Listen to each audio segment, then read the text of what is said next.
right, it's day 29, and I have one more day left in my 30-day video challenge. I can't believe it. I still don't know exactly what I'm gonna do. This has been really, really interesting. Obviously, I'll tell you a little bit more tomorrow, kind of what my thoughts are about going forward. I have learned so much, and definitely will be doing something video-wise. I just don't know exactly what that's gonna look like. But I do know that in doing these videos, I have learned so much.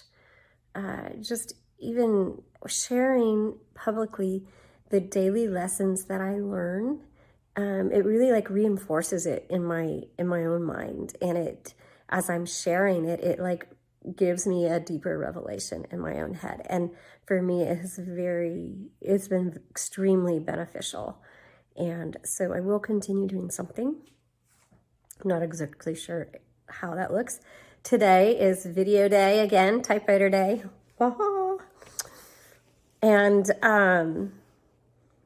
I have to say that even though I was sick this week, and I lost about 4 days of work, that reset, it was a reset time. And I really liked that reset time because like when I sat down, yesterday was really the first time I had been able to sit down and get some work done. It was like the cloud, it was like, you know, after a storm, a couple days of a storm or something like that, and it's been cloudy or whatever, and the clouds all leave, and now the sun is out, and it just feels really clean and clear.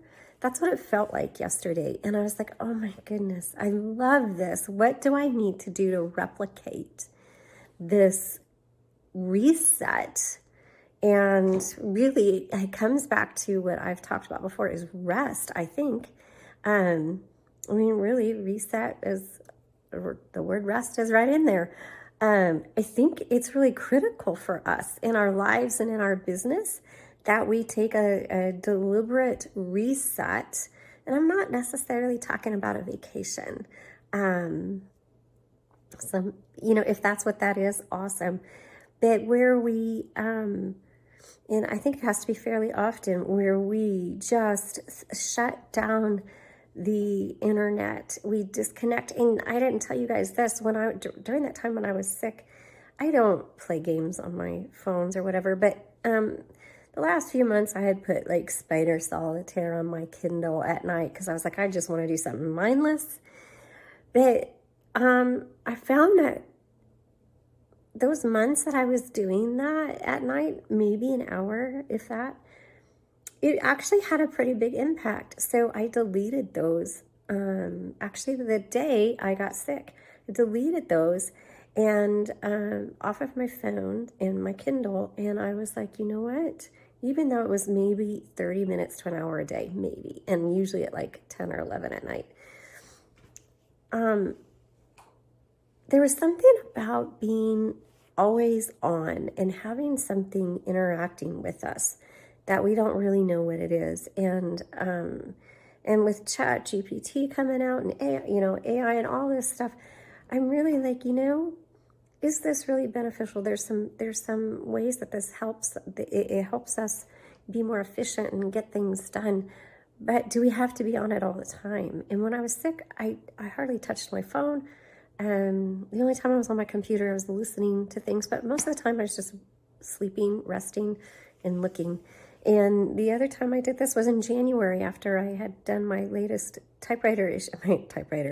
magazine issue. And